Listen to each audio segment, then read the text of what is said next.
Го следите неделното интервју на Слободна Европа. Во него гостине министерката за внатрешни работи Гордана Јонкулговска. Какви сознанија има Министерството за внатрешни работи во однос на информациите според кои исламскиот фундаментализам представува закана за дестабилизацијата на Балканот во целина, вклучително и на Македонија?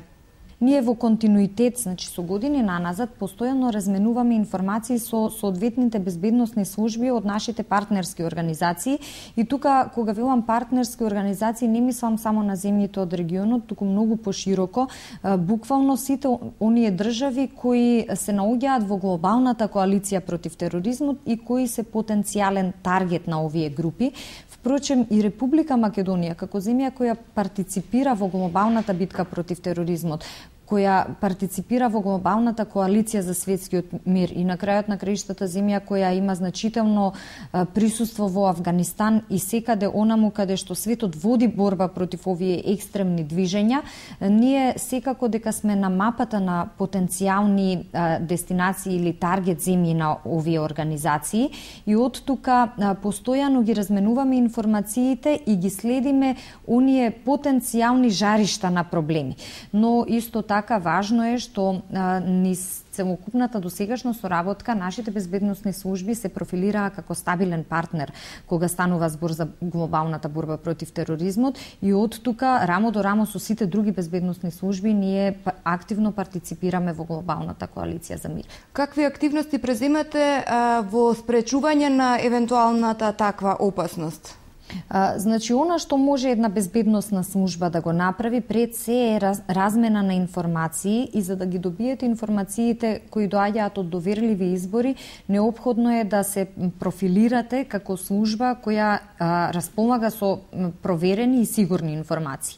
Тоа е нешто што ние веќе го направивме и добро се позициониравме на мрежата на соработка на безбедносните служби. Следната работа што една држава може да ја направи е активно да ги следи сите случувања и да партиципира во конкретни активности. И тука можам да кажам дека Република Македонија повторно се профилираше како стабилен партнер во смисла на безбедносните информации кои ги обезбедуваме, но и со нашето активно учество во различни мисии во светски рамки. Зачестените пристрелки во центарот на Скопје не беа наше секојдневие.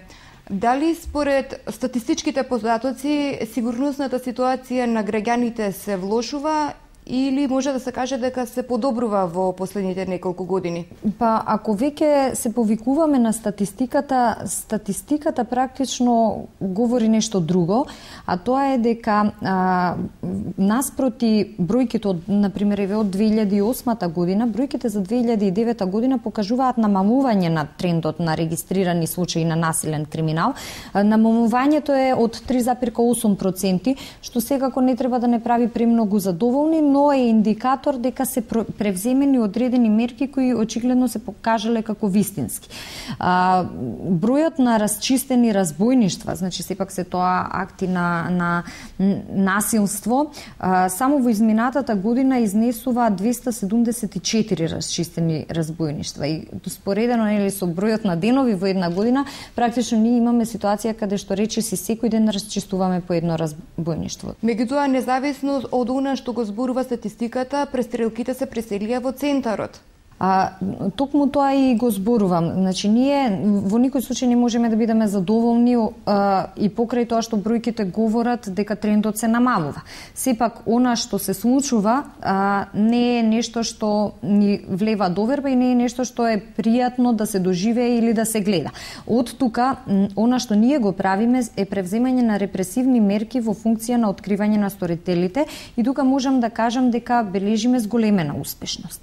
И во крајна линија, еден чекор кој е се уште во фаза на дообработка, размислување и ќе биде предмет на разгледување најпрво на владата, а потоа доколку владата се согласи со ваквиот чекор кој го планираме и на Собранието на Република Македонија е повторно спроведување на одредени активности што би значеле собирање на нелегалното оружје во оптек, бидејќи статистиките говорат дека најголем дел од овие престрелки се токму престрелки во кои е употребено оружје кое се поседува без дозвола.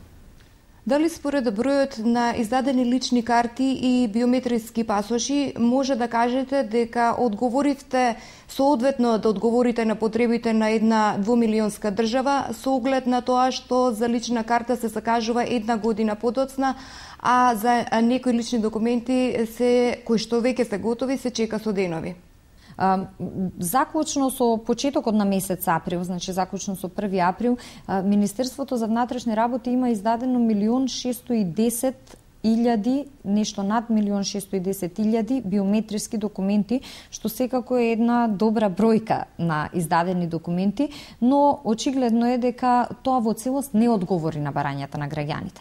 Со оглед на тоа што се работи за една висока технологија, современа технологија, која не секогаш може да ги прифати новите барања, кои не биле дел од дизајнот на системот во 2005 година, се соочивме со тесно грло во процесинг центарот, односно неможност да ги издадеме сите документи за кои граѓаните веќе аплицирале. И тука направивме чекор напред со тоа што подпишавме договор со фирмата која практично обезбедува гаранција за системот за обезбедување на една дополнителна машина за персонализација и очекуваме некаде пред летните одмори да дојде оваа машина за да се зголеми капацитетот кој во моментов изнесува само 5000 документи во текот на еден ден. Веруваме дека со доаѓањето на новата машина, токму овие рокови што се закажани веќе далеку во следната година, ќе може да ги поместиме понапред заради можноста процесинг центарот да персонализира поголем број на документи во текот на еден ден, наспроти само 5000 за кои веќе зборував, кои сме во можност дневно да ги издаваме во овој момент. Евидентно е дека сега се наоѓаме во една состојба која не би требало да се повтори во годините што следуваат, затоа што овој бран на замена на документите ќе помине, овој бран за прво вадење на биометриски патни исправи ќе помине и понатаму очекуваме состојбата да се нормализира. Колку наплатувањето на услугите за добивање лични документи по итна постапка ја отвори можноста за злоупотреби?